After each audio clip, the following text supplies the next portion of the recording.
तो जब भी कोई इस तरह की बात किया करे ना कि ये वो फलाने ने ये बोला है, बड़े साइंसदान ने, कि ये एक्चुअली यूं हुआ था यूं हुआ था, आप बोलो सर ये काइंडली ये पॉसिबल नहीं।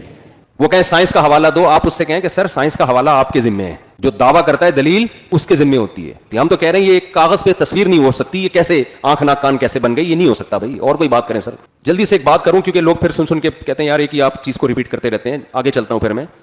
देखो वो न्यूटन का कानून है ना कि किसी चीज में जब तक हरकत ना दी जाए तो हरकत नहीं हो सकती, मुतहर्रिक को रोका ना जाए तो रुक नहीं। ये है ना, मैं तो देसी स्टाइल में बयान कर रहा हूं।